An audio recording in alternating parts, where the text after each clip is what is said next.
সাম, most important সাম। এবার ICDS এবং পঞ্চায়েতে কিন্তু আসবে বলে দিলাম। এগুলো রেলেও পড়ে, অন্য সব পরীক্ষাও কিন্তু পড়ে, বাট এবার আইসিডিএস এবং পঞ্চায়েতের জন্য এই ধরনের এর বাইরে অঙ্ক হবে না, কিন্তু যা করাবো তার বাইরে গ্যারান্টি দিয়ে দিলাম।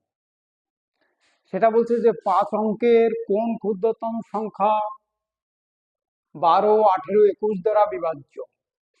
5 অঙ্কের কোন ক্ষুদ্রতম সংখ্যা 12, 18 দ্বারা, this is the process hypothesis.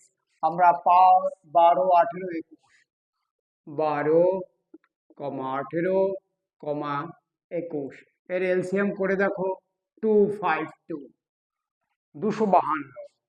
কত? 252। এবার 5 অঙ্কের বৃহত্তম সংখ্যা মানে ক্ষুদ্রতম সংখ্যা, সরি 1 লিখে 4টে শূন্য নিলাম। এবার 252 দুটোর মধ্যে যাবে না, 4টে যাবে। কবার যাবে? 3 বার যাবে। এবার স্যার কি করে বুঝলেন? দেখো, যদি 4 বার নিই, 4 দুগুণ 8 মানে 800, আর 4 5 8 40, মানে এখানে হাজারের উপরে হয়ে যাচ্ছে, 3 বার যাবে। 3 দুগুণ 6, 3 5 15, হাতে আমার 1 4 1 7। এটা 4, এটা 4, এটা হচ্ছে 8 আর 2 240 এত। এবারে 0 আনলাম, এবার এটা এত।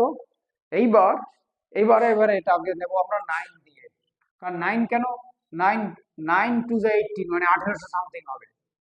কারণ এর উপরে হয় 10, হয় 10 যাবে না।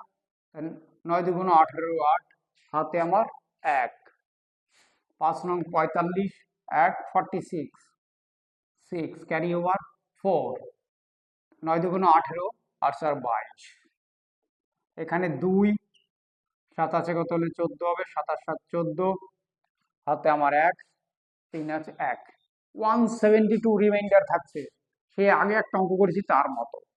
এইবার এখানে 10,000 আছে, এই 10,000 থেকে যদি 172 কে আমরা সাবট্রাক্ট করি, ক্লিয়ারলি এটা 5 অঙ্কের থাকবে না, 4 অঙ্কের বিলো নিচে নেমে যাবে। সো এইখানটায় দেখতে হবে যে এই যেটা বলার, এইটার মধ্যে এটা হচ্ছে কোশেন্ট, রিমাইন্ডার, ডিপেন্ডেন্ট ডিভাইজার। এই ডিভাইজার থেকে কত সাবট্রাক্ট, মানে এর মধ্যে এটা বিয়োগ কেন করা হয় বলতো? মানে এমন একটা সংখ্যা এর মধ্যে তফাৎ আছে যে সংখ্যাটার জন্য ভাগ যায়নি, রিমাইন্ডার থেকে গেছে। সেই জন্য 152, 252, 252, নিচে 172, 0, 7 আছে কত 8 15 8, 80 দেখা যাচ্ছে।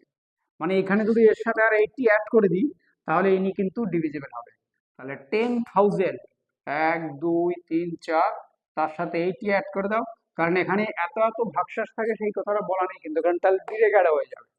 0, এটা 0, এটা 8 0 1, তার মানে 10,080 অপশনে আছে, ফার্স্ট এই রয়েছে 10,000 অপশন। ওকে ফ্রেন্ডস, ক্লিয়ারলি বুঝতে পেরেছো? অবশ্যই বুঝতে পারলে আমার চ্যানেলটা সাবস্ক্রাইব করবে। বাই।